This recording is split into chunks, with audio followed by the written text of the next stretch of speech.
कक्षा 10वीं विषय हिंदी 12/10/2020 5/7 सूर्यकांत त्रिपाठी निराला की ऑनलाइन कक्षा में आज सभी भैया बहनों अभिभावक बंधुओं का स्वागत अभिनंदन। आज हम जो पढ़ने जा रहे हैं सूर्यकांत त्रिपाठी, इनका उपनाम निराला है और निराला के नाम से ये ख्याति लब्ध हो गए, प्रसिद्ध हो गए। छायावाद के जो प्रमुख कवि हैं उनमें इनका नाम अर्थात सूर्यकांत त्रिपाठी का जन्म जो है सन 1896 ईस्वी में हुआ था। बसंत पंचमी के दिन हुआ था और बंगाल के मेदिनीपुर जिले में हुआ था। इनकी जो औपचारिक शिक्षा है वो हाई स्कूल तक हुई है। इसके बाद में हिंदी, संस्कृत और बांग्ला इसका अध्ययन इन्होंने स्वयं अपने स्तर पर किया है। 3 वर्ष की जो बाल्यावस्था थी, इनका बचपन था, उस समय इनकी माँ और जब तक ये युवावस्था में आते तब तक इनके पिता साथ छोड़कर इस संसार से चले गए। प्रथम जो विश्व युद्ध हुआ था उसके बाद में महामारी फैली और उस महामारी के बाद में इनकी पत्नी, भाई, भाभी और चाचा ये भी इनका साथ छोड़कर चले गए। अंत में इनकी पुत्री थी सरोज, उसकी मृत्यु जो हुई तो निराला को उस मृत्यु ने पूरी तरह से अंदर से तोड़कर रख दिया, इनको झकझोर कर रख दिया। अपने जीवन में निराला ने मृत्यु का साक्षात्कार जिस ढंग से किया है उसके बारे में इन्होंने अपनी अभिव्यक्ति कई कविताओं में दिखाई है, लिखी है। विषम परिस्थितियों में भी, जब इनकी सम परिस्थिति नहीं थी, विषम थी, तभी इन्होंने जीवन से समझौता न करते हुए अपने तरीके से ही जीवन को जीना बेहतर समझा। कविता के साथ उपन्यास, कहानी, आलोचना, विधाओं को लिखने वाले निराला मूलतः कवि थे। उनकी कविताओं में जीवन का यथार्थ, वास्तविक, सच्चा चित्रण, जैसे मानव की पीड़ा, परतंत्रता के प्रति तीव्र आक्रोश, अन्याय और विषम जीवन परिस्थितियों के प्रति संघर्ष करने की अदम्य, जिसे दबाया नहीं जा सकता, ऐसी गूंज सुनाई देती है। इन्होंने कुछ कृतियां रची हैं जो थी अनामिका, परिमल, गीतिका, तुलसीदास, कुकुरमुक्ता, रानी और कानी, नए पत्ते, राम की शक्ति, पूजा, अर्चना, आराधना, ये इनकी कुछ कृतियां जो इन्होंने रची हैं। अब हम आज जो पाठ पढ़ने जा रहे हैं जिसका नाम है अभी ना होगा मेरा अंत, क्योंकि जिस व्यक्ति ने लगातार बचपन से लेकर के अपनी जवानी तक केवल मृत्यु का साक्षात किया तो इनका मन एकदम से टूट जाना चाहिए था और टूटा भी था, किंतु उसके बाद इन्होंने अपनी कविताओं के माध्यम से अपने आप को आगे बढ़ाया और उसमें इन्होंने कहा कि अभी मेरा अंत नहीं होगा। कवि निराला की प्रस्तुत कविता अभी ना होगा मेरा अंत जीवन की युवावस्था को अभिव्यक्त करते हुए, जब इनकी जीवन की युवावस्था थी उसमें इन्होंने अपने हृदय की जीवंतता को प्रकट किया। जीवन रूपी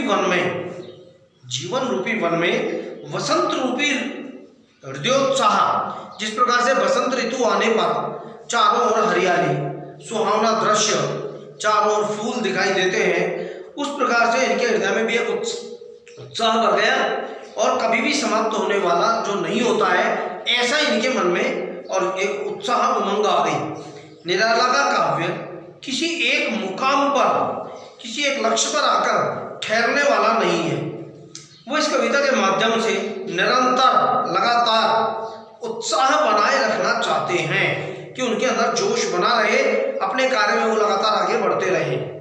तभी तो वो कहते हैं कि अभी ना होगा मेरा अंत, अभी ही तो आया है मेरे जीवन में मृदुल बसंत, कि मेरा अंत अभी होने वाला नहीं है, अभी तो मेरे जीवन में जो मन को प्रसन्न कर देने वाला जो बसंत ऋतु होती है, इस प्रकार का भाव मेरे अंदर अभी तो पैदा हुआ है। जीवन का ये पड़ाव हाथ पर हाथ रखकर बैठे रहने का नहीं है।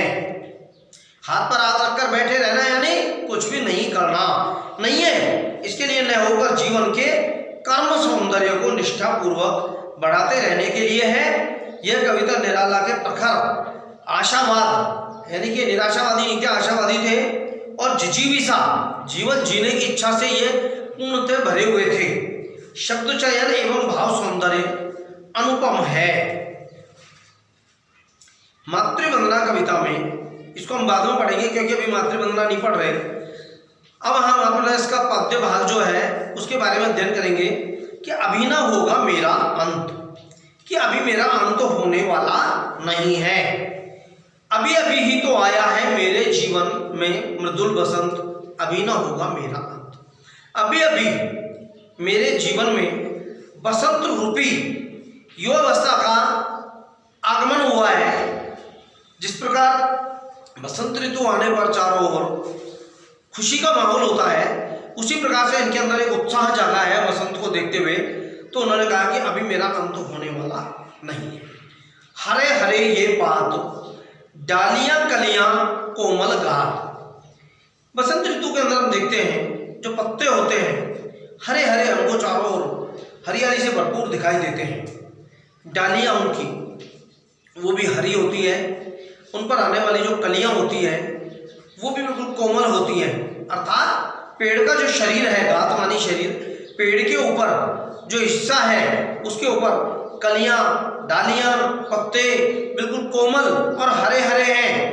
अर्थात अभी मेरे जीवन के अंदर वसंत रूपी उत्साह आया है। मैं ही अपना स्वप्न मृदुल कर फेरूंगा निद्रित कलियों पर, जगह एक प्रत्युष मनोहर।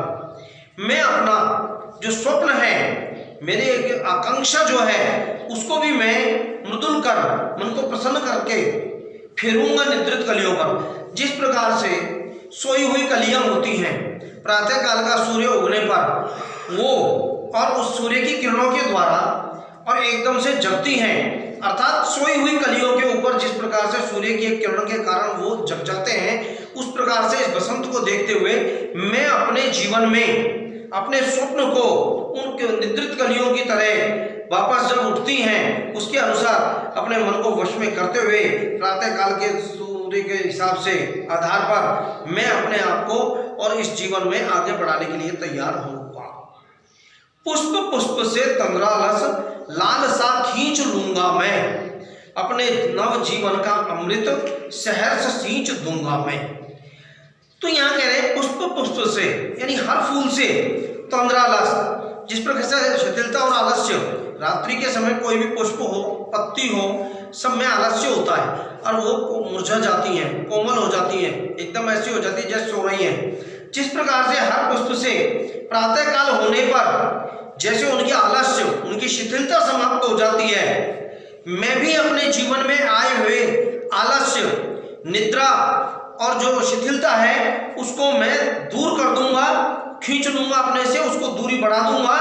अपने नव जीवन का अमृत और मेरा जो नया जीवन, मैंने जीवन जो शुरू किया है जीवना, उस नए जीवन का अमृत रूपी अर्थात उत्साह और प्रेरणा से मैं उस जीवन को भर दूंगा।